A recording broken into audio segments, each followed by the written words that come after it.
லதா ரகுநாதன் அவர்கள் எழுதிய பால் பொங்கல் அப்படிங்கிற கதை தான் இன்றைக்கி நாம் பார்க்க போகிறோம். இந்த கதை முழுக்க முழுக்க அமெரிக்காவிலே நடைபெறக்கூடிய ஒரு கதை. இந்த கதையில் ஒரு குடும்பம், அந்த குடும்பம் எப்படி நடந்துக்கிட்டு இருக்கு, குடும்பத்தில் என்ன எதிர்பாராத விளைவுகள் ஏற்படுகின்றன அப்படிங்கிறதையெல்லாம் இந்த கதையில் ரொம்ப அழகாக சொல்லியிருக்காங்க. இப்போ நம்ம கதையை தொடர்ந்து பார்க்கலாம்.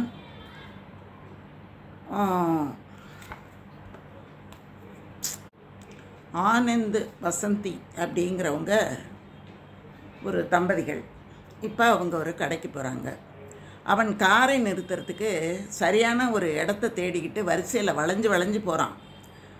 வசந்தி மெதுவாக சொல்கிறா, ஆரம்பத்திலேயே அந்த இடம் இருந்ததே அப்படின்னு சொன்ன உடனே அவனுக்கு ஒரு எரிச்சல் வருது. ஆமாம், பெரிய இவ கண்டுபிடிச்சிட்டான். சி, கொஞ்ச நேரம் தொந்தரவு பண்ணாமல் கொஞ்சம் வாயை மூடு. இருந்து இன்றைக்கி போய் செலக்ட் பண்ணி உன்னை இழுத்துட்டு வந்திருக்கேன் பாரு, உன்னை என்ன பண்ணுறது அப்படின்னு கோபமாக கத்துறோம். வசந்தி அப்படியே காதை மூடிக்கிறா, மனசுக்குள்ளார காதை மூடிக்கிறா. எந்த ஒரு மானமுள்ள ஒரு பொண்ணாக இருந்தால் கூட அவனோட இருக்கவே மாட்டாள். அவளோட தலையெழுத்து அமெரிக்கா மாப்பிள்ளை அப்படின்ன உடனே எல்லாருமா சேர்ந்து அவளை கல்யாணம் பண்ணி அனுப்பி வச்சிடுறாங்க. ஆனால் அவளுக்கு இந்த கல்யாண நாள் அப்படிங்கிறது ஒரு கருப்பு தினமாக தான் இருக்குது. இன்றைக்கி வால்மார்ட்டுக்கு போகணுன்னு அவன் தான் ஆனால் முடிவு பண்ணான். அவனுக்கு வார கடைசியில் அவன் குடிக்கிறதுக்கு பியர் பாட்டில்லாம் இல்லை. அதனால் அவன் கிளம்பி வர்றான். வரும்போது அவளையும் கூப்பிட்றான், ஏதாவது வீட்டுக்கு சாமான் வாங்க வேண்டியது இருந்தால் வா அப்படின்னு கூப்பிட்றான். அதுக்காக அவள் கூட போகிறான். ஆனால் அவன் அவளால் தான் அப்படியே அவளை எல்லாமே ஆன மாதிரி திட்டிக்கிட்டே வரான். வால்மார்ட்டோட முன்பக்கம் முழுவதுமே நிறைய கார் நிற்கிது. 3 தடவை பார்க்கிங் ஏரியாவை சுற்றி வந்துட்டான். இவனுக்கு எப்போவுமே சட்டுன்னு முடிவெடுக்கவே மாட்டான். யோசித்து இவன் காரை திருப்பி கொண்டாந்து அங்கே வைக்கிறதுக்குள்ளே வேற ஒரு காரு சத்தமில்லாமல் அங்கே நின்றுடும். ஆனால் இதை பற்றி அவள் ஏதாவது சொன்னா அப்படின்னா உடனே எதையாவது பேச ஆரம்பிப்பான். சண்டை போடுறதுக்கு அவன் தயாராக இருப்பான். இந்த மாதிரி பேசும்போது அப்படியே அவனோட பையன் ஒருத்தன் இருக்கான். அவன் அதை பார்த்துக்கிட்டே இருக்கிறான். பையன் பேர் ராகுல். அவன் அப்படியே உத்து அம்மாவையும் பார்க்குறான், அப்பாவையும் பார்க்குறான். இவளுக்கான ஒரே கவலை. உப்பிலியப்பன் கோயில், அவள் ஊர் கும்பகோணம் தான். உப்பிலியப்பன் கோயில்களை போய் வேண்டிக்கிறா, எப்படியாவது இந்த குழந்த இந்த ராகுல் ஆனந்த் மாதிரி ஆகிடக்கூடாது அப்படின்னு அவள் வேண்டிக்கிட்டுலாம் வர்றா. 3வது சுற்று அந்த கடையை சுற்றி ஒரு வழியாக ஒரு காரை பார்க் பண்ணிட்டுறான். அவள் காரை திறந்து கீழே இறங்குறா. அது வரைக்கும் வானம் மூடி கிடந்த வானம் திடீர்னு பனி பெய்ய ஆரம்பிக்குது. அவள் பனிக்கான ஜாக்கெட்டை எடுத்துக்கிட்டே வரல. வால்மார்ட்டுக்கு உள்ளே போகிறதுக்கு கொஞ்சம் தூரம் தான் இருக்குது. பனி பெய்ய ஆரம்பிச்சிருது. இவளோட ஆடையிலெல்லாம் அந்த பனி படிஞ்சிருச்சு அப்படின்னா அந்த கடை உள்ளே போன உடனே சூடாக்கி அப்படியே ஆடைகளை எல்லாம் நனைச்சிரும். அப்படியே யோசிச்சுக்கிட்டு இருக்கிறதுக்குள்ளே அவன் வண்டியை நிறுத்திட்டு, இவன் எப்போவுமே வண்டிக்குள்ளார ஜாக்கிரதையாக ஒரு குடம் ஒன்று வச்சுருப்பாள். அந்த கொடையை அவன் டக்குன்னு எடுத்து பிரித்து அவன் மட்டும் அந்த கொடையில் பிடிச்சிக்கிட்டு நடக்க ஆரம்பிச்சிடுறான்.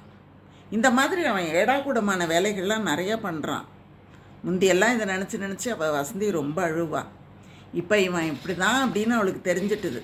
அதனால் அவளுக்கு இப்போ அழுக வர்றது கூட நின்று போயிட்டுது.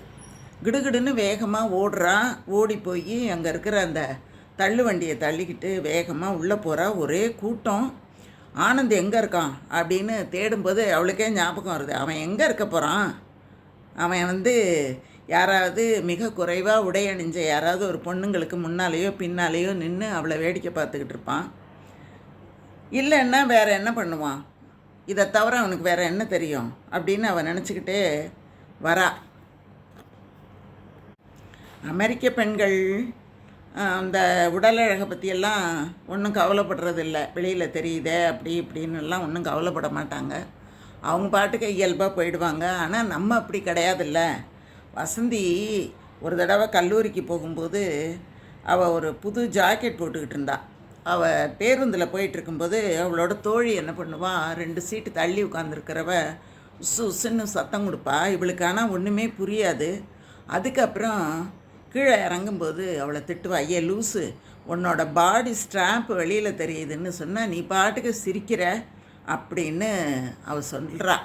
அதுக்கப்புறம்தான் வசந்திக்கு ரொம்ப வெக்கமாக போயிடுது. ஐயோ, நாம் இந்த பஸ்ஸில் தானே எல்லா நாளும் வர்றோம், நம்மளை பார்த்தவங்க என்ன நினச்சிருப்பாங்க நம்மளை பற்றி அப்படின்னு நினச்சிக்கிட்டு ரொம்ப கூச்சத்தில் அதுக்கப்புறம் அவள் தலை நிமிந்து கூட நடக்கிறது கிடையாது. அந்த மாதிரி ஒரு கூச்சமாக இருக்கக்கூடியவ தான் அவள். அப்படிப்பட்டவ இந்த மாதிரி இவன் இருக்கானே அப்படின்னு நினச்சிக்கிட்டு ரொம்ப மனசு கஷ்டப்படுறா. ஆனந்தை தேடிட்டு பார்த்தா அங்கே நிறைய மது வகைகள்லாம் இருக்கிற பகுதியில் தான் அவன் இருக்கான். அங்கே கொண்டு போய் தள்ளு வண்டியை நிறுத்துறா. உடனே இவன் என்ன பண்ணுறான், நிறையா மது கேன்களை எல்லாம் வாங்கிட்டு சரி சாமான் எடுத்துட்டியா அப்படின்னு கேட்குறான். அவன் அந்த மாதிரி கேட்கணுன்னு அவசியமே இல்லை. அந்த ட்ராலியை நேராக கொண்டு போய் அவங்ககிட்ட தான் அவன் நிறுத்துறா. அந்த ட்ராலியில் ஒன்றுமே இல்லை, ஆனால் அதுக்குள்ளே சாமான் வாங்கிட்டியா அப்படின்னு கேட்குறான். கேட்டதோடு மட்டும் இல்லை, அதை பாரு, சரியான அசமஞ்சமாயிரு. அங்கே பாரு, இந்த வெள்ளைக்காரிங்க எவ்வளோ அனாயாசமாக சாமான்களை எல்லாம் ஒரு செகண்டில் வாங்கி வாங்கி உள்ளே போடுறாங்க.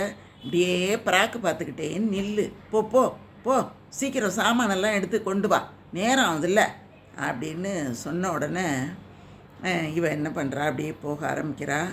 அவனை பார்த்தாலே அவளுக்கு ஒரு அருவருப்பாகவே இருக்குது. ஏன்னா வேலை முடிஞ்சதுக்கப்புறம் எங்கெங்கே எந்தெந்த பொண்ணுங்க அதை அப்படியே வெறிச்சு பார்க்குறது அது அவளுக்கு பிடிக்கவே இல்லை. அவனை பார்த்தாலே ரொம்ப அருவருப்பாக இருக்குது. அமெரிக்கா வந்ததுக்கு பிறகு தான் இந்த மாதிரி மாத சாமானை மொத்தமாக வாங்கி வச்சுக்கிறது. ஊரில் எல்லாம் அப்படி இல்லை. ஊரில் எல்லாம் என்ன பண்ணுவோம், ஏதாவது ஒரு சாமான் இல்லை அப்படின்னா உடனே ஓடி போய் அந்த தெரு முனையில் இருக்கிற கடையில் வாங்கிட்டு வருவோம். இப்போல்லாம் அந்த மாதிரி எல்லாம் இல்லை. சாமான் வாங்கணும் அப்படின்னா ஒரு 10 மைல் தூரம் அந்தாண்ட இருக்கிற கடைக்கு தான் போகணும். அந்த மாதிரி எல்லாம் போய் வாங்க முடியாது. எல்லாம் அந்த வணிக நிறுவனங்கள் எல்லாமே பல மைலுக்கும் அந்தாண்ட தான் இருக்கும்.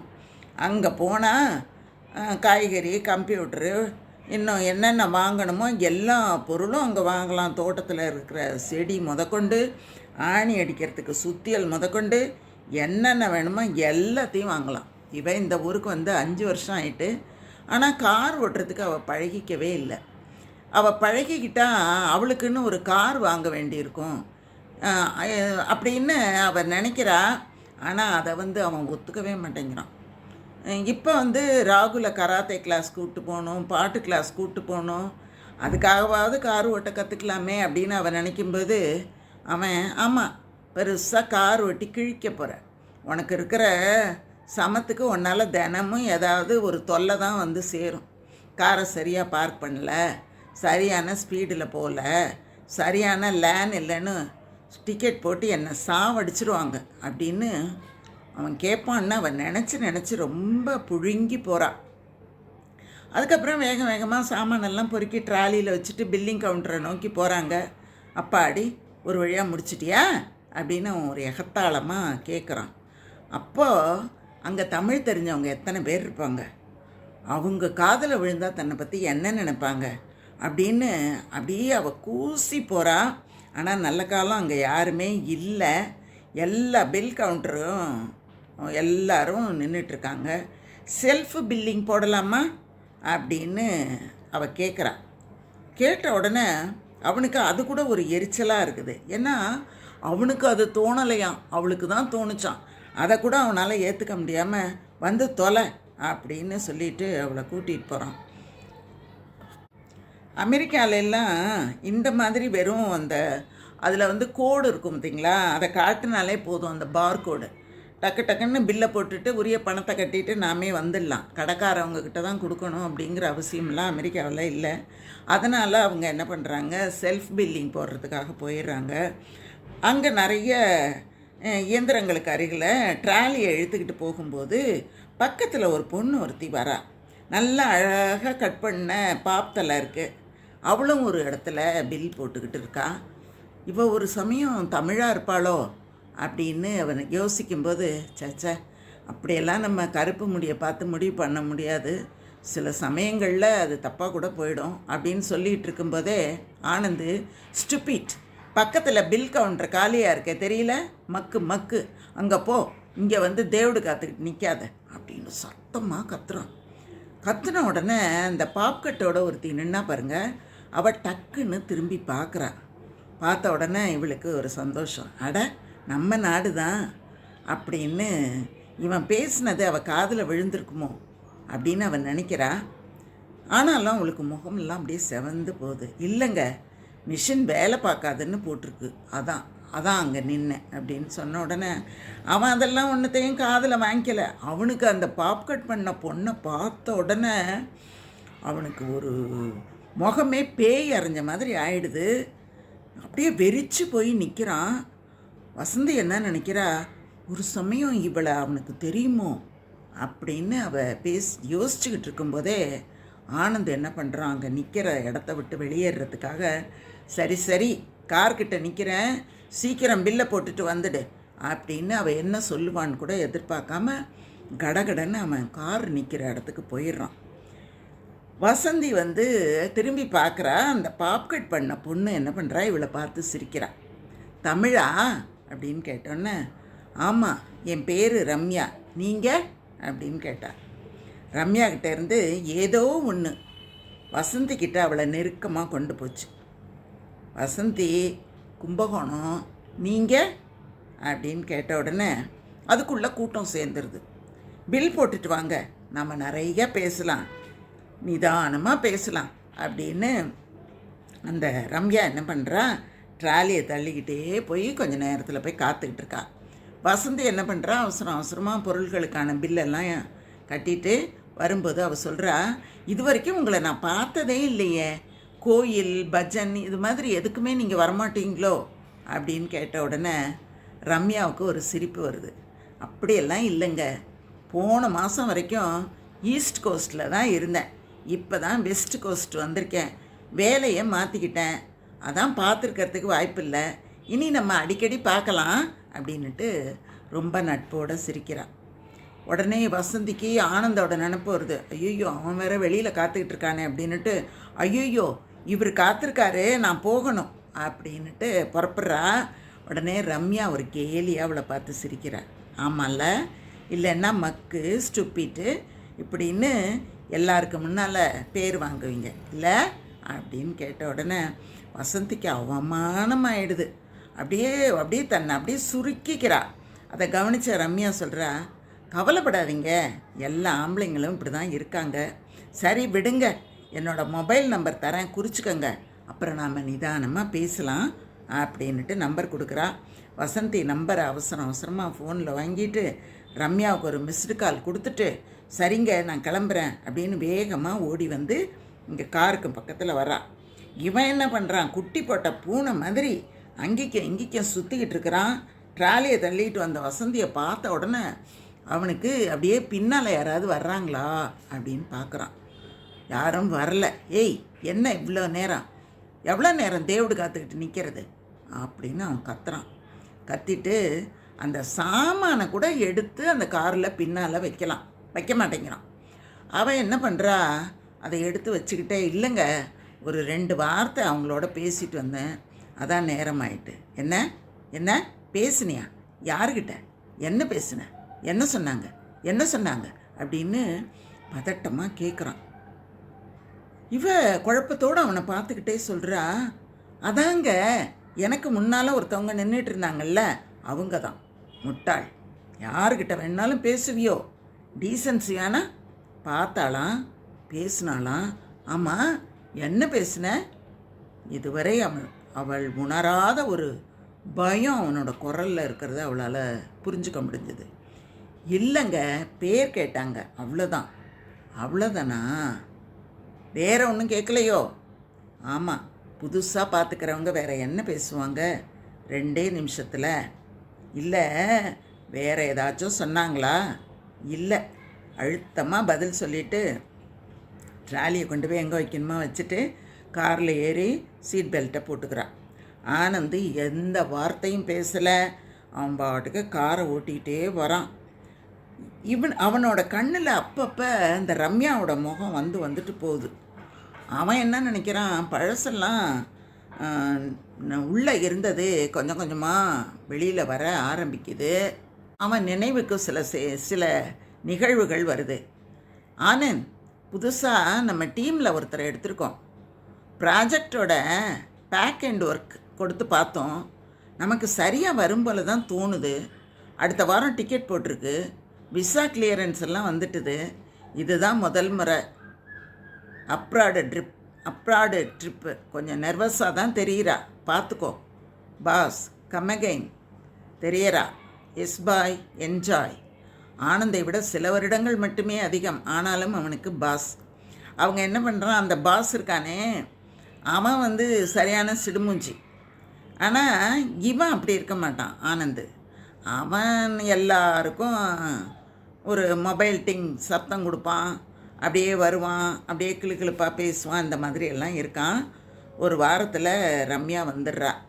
வந்த உடனே அவள் எப்படி வர்றா அப்படின்னு இவன் நினச்சிக்கிட்டு இருக்கான்னா, அவள் எப்படி வருவான்னு நினச்சிக்கிட்டு இருக்கான்னா, சல்வார் கம்மீஸ் போட்டுக்கிட்டு நல்லா போர்த்தப்பட்ட துப்பட்டாவை போட்டுக்கிட்டு வருவா ரம்யான்னு அவன் ஆனந்து நினச்சிக்கிட்டு இருக்கான்.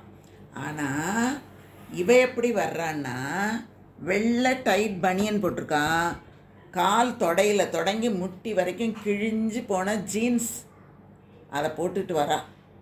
அப்போவே ஆனந்து அவளை பார்த்தோன்னே அப்படியே ஃப்ளாட் ஆகிட்டான். நட்பாக தொடங்கினது தான் அந்த நெருக்கம். அதுக்கப்புறம் அவனோட தங்குற மாதிரியே ஆயிடுச்சு. தங்குறது அப்படின்னா எல்லாமே அவனோட தூங்குறது, சாப்பிட்றது, டெய்லி ரொட்டீனு அப்படின்ட்டு எல்லா விஷயங்களையும் அந்த ரூமில் ஒன்றாவே இருக்க ஆரம்பிச்சிடுறாங்க. அதுக்கப்புறம் என்ன ஆகிடுது, ஒரு நாள் அவள் என்ன சொல்கிறா, நான் ஒரு விஷயம் உங்கள்கிட்ட சொல்லணும் அப்படின்னு நினைக்கிறேன் அப்படிங்கிற. சொல்லு என்ன சொல்லணும் அப்படின்னு கேட்குறான். நான் இப்போ மாசமாக இருக்கேன்னு நினைக்கிறேன் அப்படின்னு சொல்கிறா. உடனே ஆனந்துக்கு ஒரே சிரிப்பு வருது. என்ன ரம்யா, டிப்பிக்கல் சவுத் இண்டியன் திங்கிங்கா? நடக்கிறதுக்கு சான்ஸே கிடையாது. என்ன நீ என்னென்னவும் சொல்லிக்கிட்டு இருக்க அப்படின்ன உடனே அவன் சொல்கிறா, இல்லை என்ன நிச்சயமாக சொல்கிறியா அப்படின்னோன்னா, ஆமாம் நாளைக்கு கன்ஃபார்ம் பண்ணிடுறேன் அப்படின்னு சொல்கிறா. அதுக்கப்புறம் ரெண்டு பேரும் பேசவே இல்லை. அதுக்கப்புறம் இவன் என்ன பண்ணுறான், அவகிட்ட சண்டை போட்டு நீ போய் அபார்ஷனுக்கு போ அப்படின்னு சொல்கிறான். உடனே இந்த மாதிரி அப்படின்னு ஒரு வழியாக அவங்க பேசி அவளை அபார்ஷன் பண்ணுறதுக்கு அனுப்புகிற மாதிரியெல்லாம் இவன் யோசிச்சுட்ருக்கான். அப்போ அவங்க ஊர்லேருந்து, இந்தியாவிலேருந்து அவனுக்கு ஒரு ஃபோன் வருது. உடனே என்னப்பா கேட்குதா, லைன் கிளியராக இருக்கு, அம்மா எப்படி இருக்கீங்க? நான் நல்லா இருக்கேன், எனக்கு தனிமை தான் கொஞ்சம் போர் அடிச்சுக்கிட்டு இருக்கு, சமாளிச்சிடுவேன், அம்மா பக்கத்தில் இருக்காங்களா அப்படியெல்லாம் அவன் பேசுகிறான். பேசினோன்னா அவங்க அப்பா சொல்கிறாரு, டேய் ஆனந்தே, உனக்கு ஒரு நல்ல வரன் வந்திருக்குடா அப்படின்னு அவங்க அம்மா இடையில சொல்கிறாங்க. அம்மா எப்போவுமே இப்படி தான், ஏதாவது ஒரு முக்கியமான விஷயமா இருக்கும், தடால்னு இடையில பூந்து பேசிடுவா. உடனே அவங்க அப்பாவும் சொல்கிறாரு, ஆமாண்டா ரொம்ப நல்ல குடும்பம், நல்ல பொண்ணு, நாங்கள் பார்த்துட்டோம், நல்ல பணக்கார குடும்பம், சரியாக வரும்னு நினைக்கிறேன், நீ ஒன்றும் வெள்ளைக்கார பொண்ணோடெல்லாம் ஒன்றும் பழக்கம் இல்லையா உனக்கு அப்படின்னு அவங்க அப்பா கேட்குறாரு. இவன் அந்த ரம்யாவை பற்றி ஒரு வார்த்தை பேசலை. அவன் என்ன நினைக்கிறான், ரம்யாவுக்கு என்னோட குடும்பம் பண்ணுறதுக்கு என்ன பெரிய தகுதி இருக்குது அப்படின்னு அவன் நினைக்கிறான். அடுத்த நாள் ரம்யா கிட்ட சொல்கிறான், இந்த மாதிரி எனக்கு கல்யாணம் இதாக இருக்குது, நீ என்னை சுற்றி வராத, நீ இந்த குழந்தைய கலைச்சிரு அப்படின்னு எல்லாம் சொன்ன உடனே இவ சொல்கிறா, நீ செய்கிறது கொஞ்சம் கூட நியாயமே இல்லை, நான் இதெல்லாம் நீ சொன்ன எதையுமே நான் செய்ய மாட்டேன் அப்படின்னு அவன் சொன்னோடனே, அப்படின்னா ரொம்ப நல்லது, நான் நீ என்ன செய்யணுமோ அதை நீ செஞ்சுக்கோ அப்படின்னு அவன் சொல்கிறான். தொடர்ந்து சண்டை நடக்குது, பேச்சு விவாதம். கடைசியாக ரம்யா என்ன பண்ணுறான், அவனை வேண்டாம் அப்படின்ட்டு அவனை விட்டுட்டு வேலையை ரிசைன் பண்ணிவிட்டு போயிடுறான். அன்னைக்கு பார்த்த ரம்யாவை அவன் இன்றைக்கி தான் பார்த்துருக்கான். அதனால் அவனுக்கு என்ன பண்ணுறது அப்படின்னு அவனுக்கு தெரியலை. மெதுவாக ஒரு வழியாக கார் வீட்டுக்கு போயிடுது. வீட்டுக்கு போன உடனே வசந்தியோட ஃபோனு சினுங்குது. உடனே, ஹலோ நீங்களா, இப்போ தாங்க உங்களை பற்றி நான் யோசிச்சுக்கிட்டே இருந்தேன், ஃபோன் செஞ்சுட்டீங்க, வீட்டுக்கு வந்துட்டோம், போய் சாமானெல்லாம் இறக்கி வச்சுட்டு மறுபடியும் நான் கால் பண்ணுறேன், வச்சுட்டுமா அப்படின்னு அவள் ஃபோனில் சொல்கிறா. உடனே ஆனந்துக்கு அப்படியே வேர்த்து போகுது. இந்த ரம்யா என்ன பிளான் பண்ணுறான்னு தெரியலையே, இவ இருக்காளே இவ நான் என்ன சொன்னாலும் கேட்க மாட்டான். நான் இல்லாத சமயத்தில் அவள் ஏதாவது ஃபோனை பண்ணி ஏதாவது போட்டுக்கிட்டு கொடுத்துட்டான்னா என்ன பண்ணுறது, என்ன செய்யறதுன்னு ஒன்றுமே புரியலையே. இவ்வளோ ஒரு அலைஞ்சா அதை வாங்கிட்டான்னா அவ்வளோதான். ஏதாவது ப்ரூஃப் ஏதாவது வச்சுருப்பாளோ ரம்யா, ஏதாவது லெட்டர் கிட்டர் வச்சுருப்பாளோ. ஆனால் நான் இது வரைக்கும் அவளுக்கு லெட்டர் கிட்டர் எதுவுமே போட்டது இல்லையே. வேறு என்ன தான் இருக்கும் அப்படின்னு அவன் நினச்சிக்கிட்டே இருக்கும்போது அவன் கேட்குறான் வசந்தியை பார்த்து, ஏய் என்ன நடக்குது இங்கே பாரு, நாம் நம்ம ஊரில் இல்லை, இங்கே ஏதாவது நடந்தது அப்படின்னா நமக்காக யாரும் பேசவும் வரமாட்டாங்க, கேட்கவும் வரமாட்டாங்க. யாரையோ பார்த்தாலாம், அவள் ஹலோ சொன்னாலாம், இவள் ஃப்ரெண்ட் ஆகிட்டாலாம், நல்ல கதையாலாம் இருக்குது. இப்படி ஊர் பேர் தெரியாதவங்கக்கிட்ட எல்லாம் ஃபோன் பண்ணாங்கன்னா இன்னுமே இந்த காலெல்லாம் நீ அட்டன் பண்ணாத. அவள் ஒரு சமயம் கொள்ளைக்காரியாக கூட இருக்கலாம். பைத்தியம் மாதிரி அவகிட்ட நம்பரை வேற கொடுத்துருக்க. நான் இல்லாத சமயத்தில் வீட்டுக்கு வந்து கொலை பண்ணிட்டு போயிட்டா கூட தெரியாது, ஜாக்கிரதையாக இருந்துக்கோ அப்படின்னு நிஜமாவே வசந்திக்கு பயம் வந்துடுது. ஐயோ இப்படியெல்லாம் கூட நடக்குமா அப்படின்னு கேட்ட உடனே, ஆமாம் ஆமாம் தப்பெல்லாம் பண்ணு, கடைசியாக கேள்வியை கேட்குற மூஞ்சியை பாரு அப்படின்னு ரொம்ப கோவமாக அவளை திட்டுறான். அதுக்கப்புறம் ரம்யா வந்து ஃபோன் பண்ணவே இல்லை. இப்படியே ஒரு வாரம் போனோடனே அவன் என்ன நினச்சிட்டான், நல்ல காலம் இவ அதோட போயிட்டா போல இருக்குது, அதோட நிறுத்திட்டா, ஒன்றும் ஃபோனுக்குன்னு பண்ணலை. இவளுக்கு வேறு யாரையாவது கல்யாணம் பண்ணிட்டு நல்ல நிம்மதியாக தான் இருப்பா.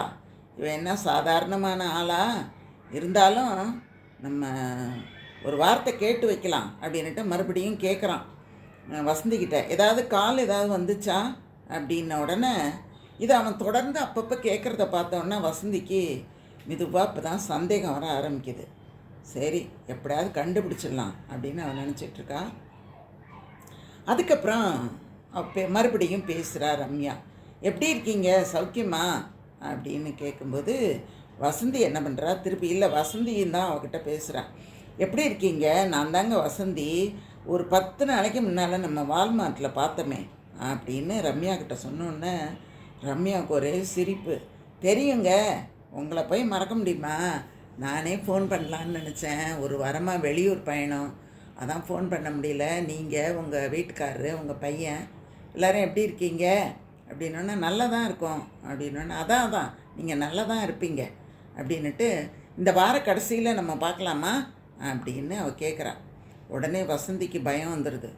பயம் வந்து எதையாவது நம்ம செய்யணும்னு நினச்சி ஏதாவது தப்பாயிட்டுன்னா என்ன பண்ணுறது அப்படின்னு நினச்சிக்கிட்டு, இல்லைங்க எனக்கு சரியாக அட்ரஸ் எல்லாம் வரமாட்டேங்குது, கிங்ஸ்டனோ என்னவோ ஏதோ ஒரு பேருங்க, இந்த பார்க் பக்கத்தில் தான் இருக்குது அப்படின்னு அவள் மழுப்புன உடனே ரம்யாவுக்கு புரியுது. உடனே அவள் சொல்கிறா, சரி நம்ம அடுத்த முறையும் வால்மார்ட்லேயே பார்த்துக்கலாம் அப்படின்னு சொல்லிட்டு ஃபோனை வச்சிடுறா.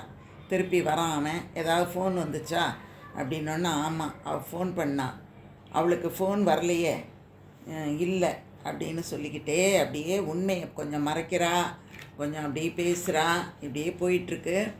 ஆனந்து ஏதாவது ஒன்று தொடர்ந்து அவளை பற்றி கத்துறது, போகிறது, வர்றது, கேலி பண்ணுறது இப்படியாவே இருக்கான். ஒரு நாள் என்ன பண்ணுறா, ரம்யா கிட்ட வந்து நின்றுக்கிட்டு எப்படி இருக்கீங்க அப்படின்னு கேட்குறா. வசந்திக்கு ஒரே தடுமாற்றம் வந்துடுது. அது அட நீங்கள் பார்த்துட்டோம் அப்படின்னு பொருள் இல்லாமல் எதேதோ உளர்றா. வசந்தி வந்து அதை கவனிக்காமல் இல்லை, ஏதோ ஒரு விஷயம் இருக்குது அப்படின்னு நினச்சிக்கிறா. அப்படியே ரம்யா என்ன பண்ணுறா, சகஜமாக வந்து ஆனந்தை பார்த்துட்டு பேச ஆரம்பிக்கிறா. நீங்கள் ஆனந்து தானே, அன்னைக்கு பார்த்தப்போவே உங்கள் முகம் கொஞ்சம் ஃபெமிலியராக தான் இருந்தது, நான் தான் ரம்யா, நினைவில் இருக்கா அப்படின்னு கேட்ட உடனே ஆனந்த் அப்படியே திருன்னு முழிக்கிறான். அதுக்குள்ளே வசந்தி என்ன பண்ணுறா, இவரை உங்களுக்கு தெரியுமா, நீங்கள் சொல்லவே இல்லையே, இவரும் எங்கிட்ட அதை பற்றி சொல்லவே இல்லையே அப்படின்னு கேட்ட உடனே ஆமாம் ஒரு தடவை நாங்கள் என்ன பண்ணோம், அவரோட ஆஃபீஸில் வேலை பார்த்தேன், அப்போ பார்த்தது தான். அவர் வந்து பெரிய பொசிஷனில் இருந்தார், நான் அப்போ தான் முதல்ல வேலையில் ஜாயின் பண்ணேன், அதனால் அவர் என்னை அவ்வளோ பார்க்காம இருந்திருக்கலாம், ஒரே ஆஃபீஸாக இருந்ததுனால எனக்கு கொஞ்சம் அவரோட நினைவு இருக்குது, அதனால தான் நான் அவரை வந்து கேட்டேன். கீழே நிறைய லெவல் தாண்டி இருக்கிற ஒரு டீம் லீடர் தான் என் மென்டாரு. அவரோட நான் ஒன்றும் இவரோடெல்லாம் பேசினதில்லை அப்படின்னு சொன்ன உடனே ஆனந்துக்கும் ஏதோ ஒரு புதுசாக கதை கேட்குற மாதிரி இருக்குது. இவ ஏன் இப்படியெல்லாம் சொல்கிறா, இவ என்ன நினச்சிக்கிட்டு தான் சொல்கிறா, இவ ஏன் இப்படியெல்லாம் பேசுகிறா அப்படியெல்லாம் அவன் யோசித்து பார்க்க ஆனந்த் என்ன பண்ணுறான், உடனே ஒரு சமாளிச்சுக்கிட்டு ரம்யாவுக்கு கை கொடுக்குறான். ரம்யாவும் கை கொடுக்குறா. உடனே அவனுக்கு பழைய நினைவுகள்லாம் வருது. ரம்யா வந்து இப்போ எங்கே வேலை பண்ணுற, தனியாக இருக்கியா அப்படின்னு கேட்குறான். தனியாக தான் இருக்கேன், என் பையனை வயலின் கிளாஸில் சேர்த்து விட்ருக்கேன்.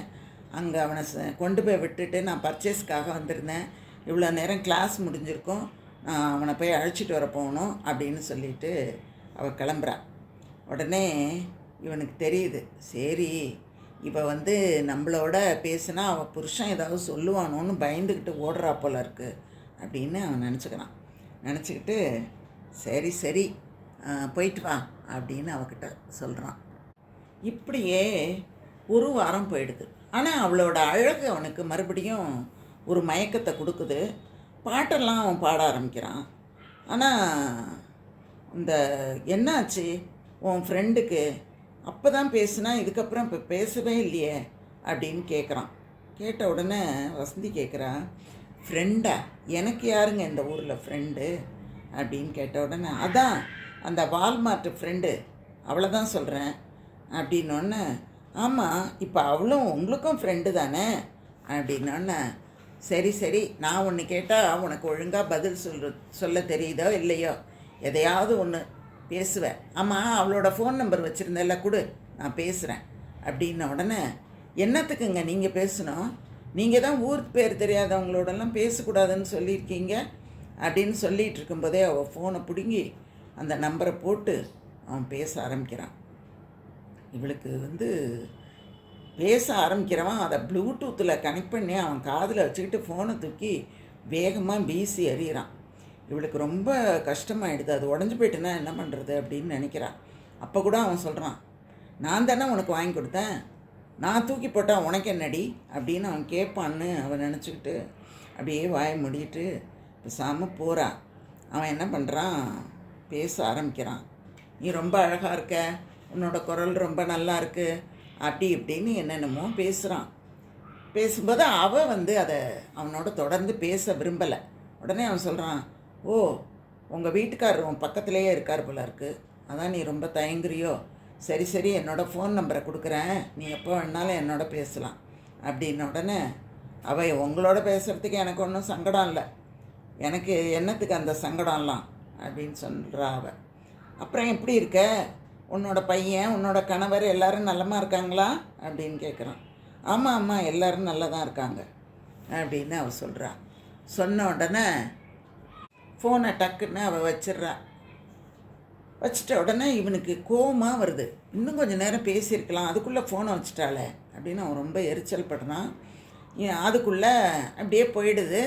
திடீர்னு ஒரு நாள் அவங்க அம்மா ஃபோன் பண்ணுறாங்க, ஆனந்து உங்கள் அப்பாவுக்கு 60 முடிஞ்சு 61 ஆரம்பமாக போகுது, 60 கல்யாணத்துக்கு ஐயர் நாள் குறித்து கொடுத்துட்டாரு, இங்கே வந்து எனக்கு இந்தியாவில் அதெல்லாம் பண்ணுறதுன்னா ரொம்ப கஷ்டம், நீங்களும் உங்கள் பிள்ளைங்களெல்லாம் கூப்பிட்டுக்கிட்டு இங்கே வரணும், உனக்கு லீவ் கிடைக்காது, பிள்ளைங்களுக்கு உன்னோட பையனுக்கு ஸ்கூலில் விட்டுட்டு வர்றதுக்கெல்லாம் உனக்கு கஷ்டமாக இருக்கும், அதனால் நானும் அப்பாவும் அங்கேயே வந்துடலாம் அப்படின்னு முடிவு பண்ணியிருக்கோம், நம்ம சொந்தங்களில் பாதி பேர் அங்கே தானே இருக்காங்க, அதனால் இந்த 60 ஃபங்க்ஷனை அங்கேயே கொண்டாடிடலான்னு நினைக்கிறேன் அப்படின்னு சொன்ன உடனே அவனுக்கும் அது பரவாயில்ல போல் தெரிஞ்சுது. நல்ல காலம், வந்துருங்க, இங்கேயே வந்துருங்க, நாம் இங்கேயே எல்லாமே செஞ்சிடலாம், இங்கேயே தான் நம்மளோட உறவுக்காரவங்கள்லாம் இருக்காங்கள்ல அப்படின்னு சொல்கிறான் அவன் பேரனுக்கும் உன்னை பார்க்கணுன்னு ரொம்ப இஷ்டம்தான், தாத்தா பாட்டியை பார்க்கணுன்னு வந்துருங்க அப்படின்னு சொன்ன உடனே வசந்தியும் ரொம்ப சந்தோஷப்படுறா. ரொம்ப நல்லது, நல்லா அந்த பிள்ளைங்க எல்லாம் நம்ம பிள்ளைங்க நம்ம சொந்தம் எல்லோரும் சந்திச்சுக்கலாம் அப்படின்னு ரொம்ப ஆனந்தமாக அவள் மகிழ்ச்சியாக இருக்கா. திருப்பி கொஞ்ச நாள் போனோன்னு மறுபடியும் ரம்யாவை பற்றி அவன் கேட்குறான். கேட்ட உடனே இவ சொல்லிடுறா, ரம்யாவோட கணவர் வந்து ரொம்ப கோவக்காரரான், அப்படி இப்படியெல்லாம் பேசுவாராம், அவருக்கு பிடிக்காம இவன் நடந்துக்கிட்டா அப்படின்னா ரொம்ப கொடுமையெல்லாம் நடத்துவாராம், அப்படின்னு எல்லாம் சொல்லி இவனோட மனசை மாற்றுறதுக்காக இல்லாத கதையெல்லாம் கொஞ்சம் வசந்தி ஆனந்துக்கிட்ட சொல்கிறா. இவனுக்கு ஒரே சந்தோஷமாயிடுது, ரம்யா நல்லா கஷ்டப்படுறாளா, படட்டும் படட்டும் அப்படின்னு அவன் நினச்சிக்கிறான். இப்போயாவது அவள் என்ன நினச்சிக்கிட்டு என்கிட்ட வந்துடுவாள்ல அப்படின்னு நினச்சிக்கிட்டு இருக்கும்போதே அடுத்த நாள் காலையில் ரொம்ப அமக்களமாக விடியுது. தாத்தா பாட்டியெல்லாம் வந்துடுறாங்க. செலிப்ரேஷனு, ஃபோட்டோ எடுப்பேன் அப்படி இப்படின்னு அந்த பேரன் சொல்லிக்கிட்டு அலைகிறான். காலையில் 8 மணிக்கு முகூர்த்தம். மண்டபம்லாம் ஆட்களால் நிரம்பி வச்சுருக்காங்க. மயிலாப்பூர் மாதிரி அந்த ஊரே, அந்த அவங்க இருக்கக்கூடிய அந்த இடமே நல்லா அழகாக இருக்குது. எல்லாரும் சொந்தக்காரவங்க எல்லாரும் வந்துடுறாங்க. சாஸ்திரிகள்லாம் மந்திரத்தை ஓதிக்கிட்டு இருக்காரு. அந்த நேரத்தில் ரம்யா என்ன பண்ணுறா, அந்த அந்த 60 கல்யாணத்துக்கு உள்ளே வந்து நுழையிறா. ஆனந்த் அப்படியே பார்க்குறான். பார்த்தா அவள் இன்னும் அழகாக இருக்கா. உடனே அவகிட்ட கேட்குறான், வா வா, என்ன கணவரை அழைச்சிட்டு வரலையா? உன் ஃப்ரெண்டு வந்திருக்காங்க, வாங்க, தனியாக தான் வந்திருக்கீங்களா? இல்லை இல்லை, என் பையனும் வந்திருக்கான் அப்படின்னு அவன் சொல்லிவிட்டு, தீபக் கமின் அப்படின்னு சொல்கிறான். பார்த்தா எல்லாரும் அந்த பக்கம் பார்த்தா அச்சு அசலாக அப்படியே ராகுல் மாதிரியே ஆனந்தோட பையன் இருக்கான்ல, அவனை மாதிரியே அவனை விட கொஞ்சம் உயரமாக தீபக்கு உள்ளே வரான். அப்போ ரம்யா மெதுவாக என்ன பண்ணுறா, தீபக்கை அழைச்சிக்கிட்டு நடு ஹாலுக்கு வர்றா. வந்து தொண்டையை கணச்சிக்கிறா. அப்போ ஆனந்து அவளை பார்த்து கெஞ்சுற மாதிரி பார்க்குறான், சொல்லிடாத அப்படிங்கிற மாதிரி பார்க்குறான். அப்போ ரம்யா சொல்கிறா, என்ன எல்லாரும் ஆச்சரியமாக பார்க்குறீங்க, என் பையன் எப்படி ஆனந்த ஜாடையில் இருக்கான்னு தானே பார்க்குறீங்க, இதில் என்ன ஆச்சரியம் இருக்குது, ஆனந்தோட பையன் தானே இவன் அப்படின்னு சொன்ன உடனே வசந்திக்கு அப்படியே பிரம்ம பிடிச்ச மாதிரி ஆயிடுது. அப்படின்னா ஏமாற்றிட்டான் அவன். முதல் மனைவி இருக்கும்போதே தன்னை கல்யாணம் பண்ணிக்கிட்டு அவன் ஏமாற்றிட்டான். அப்போ ராகுல் என்ன ஆவான்? விவாகரத்து வாங்காமல், ஒன்றுமே வாங்காமல், இப்போ என்னோடய பையனோட நிலைமை என்ன அப்படின்னு அப்படியே அவள் வெறிச்சு பார்க்குறா.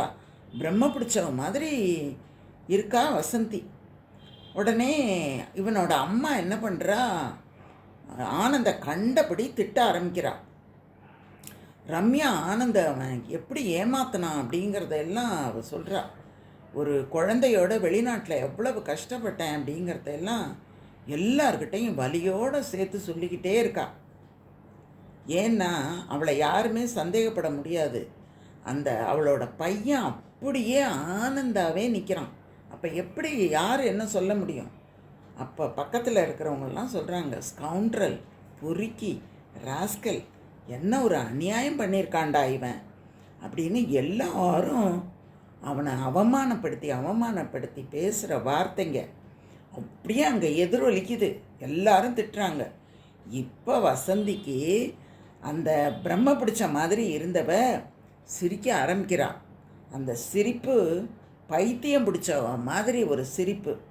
எதுக்குன்னா அவன் அவளை எத்தனை தடவை அவமானப்படுத்தினான், இன்றைக்கி அவனை ஊரே அவமானப்படுத்துதே அப்படின்னு அவன் நினச்ச உடனே அவளுக்கு சிரிப்பு தாங்க முடியல. அந்த சிரிப்பு எப்படி இருக்குது அப்படின்னா, பொங்கிய பால் கீழே அந்த நுரைகளாக பொங்குற மாதிரி அவளுடைய சிரிப்பு இருந்தது அப்படின்னு சொல்லி இந்த லதா ரகுநாதன் இந்த கதையை முடிக்கிறாங்க. இந்த மாதிரி தான் பெண்களை அவமானப்படுத்துறது, திருமணம் பண்ணிக்கிட்டு அவளை கஷ்டப்படுத்துறது, உள்ளூரில் இல்லாமல் வெளிநாட்டில் கொண்டு போய் வச்சுக்கிட்டு அவளை கொடுமைப்படுத்துறது, இதெல்லாம் நிறைய செய்திகளை நம்ம கேட்கும்போது வெளிநாட்டு மாப்பிள்ளைக்கு பெரும்பாலும் ஆசைப்படாமல் இருக்கிறது ரொம்ப நல்லது அப்படிங்கிறது கூட இந்த கதையிலேருந்து நமக்கு தெரியுது. எவ்வளவுதான் ஒருத்தன் ஒரு பெண்ணை எப்படி ஏமாத்துறான் அப்படிங்கிறதும், அந்த ஏமாத்துறவன் தான் இந்த மாதிரி இங்கேயும் கல்யாணம் பண்ணிக்கிறான் அப்படிங்கிறதும் தெரிந்த ஒரு செய்தியாக தான் இருக்குது. நம்ம நிறைய கேள்விப்பட்டிருக்கோம், நானுமே நிறைய கேள்விப்பட்டிருக்கேன். அந்த கதையை அப்படியே அந்த நிகழ்வுகளை எல்லாம் தொகுத்து ஒரு அழகான கதையாக கொடுத்துருக்காங்க.